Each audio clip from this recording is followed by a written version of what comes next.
Oggi vi voglio presentare un vitigno tipico dell'area Piave, il Merlot, dell'azienda Terre di San Rocco.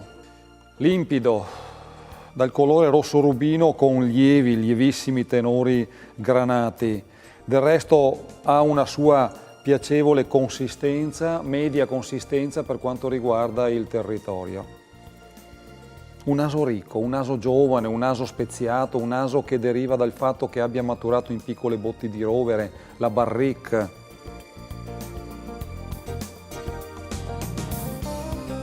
Ecco che allora nella speziatura il pepe, i chiodi di garofano vanno a sopravanzare un po' il carattere principale che sono quelli della frutta, il mirtillo, il cassis. Nello stesso tempo è bello pensare al mantenimento di questa voglia erbacea.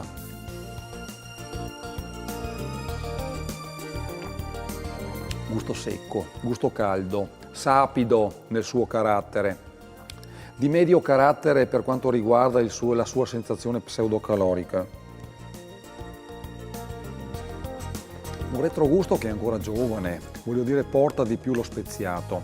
Io lo abbinerei con l'idea delle carni arrosto, però giocherei appunto nell'anatra, nell'oca, nel piccione e lo servirei a temperature di 16-18 gradi.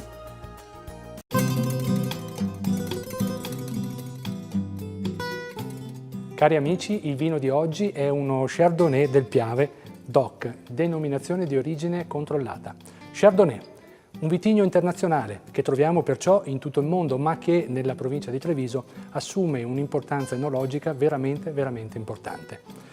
L'azienda Cantine Produttori Campo di Pietra, siamo in provincia di Treviso.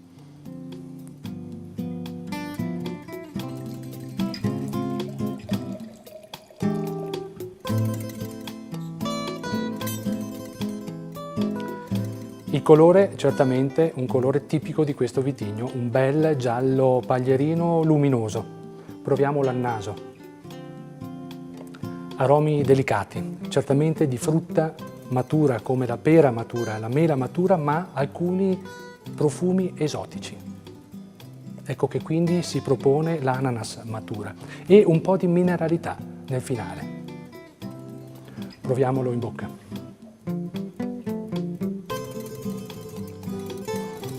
Bella questa spalla di freschezza, con queste note legate al mondo della frutta con mineralità finale.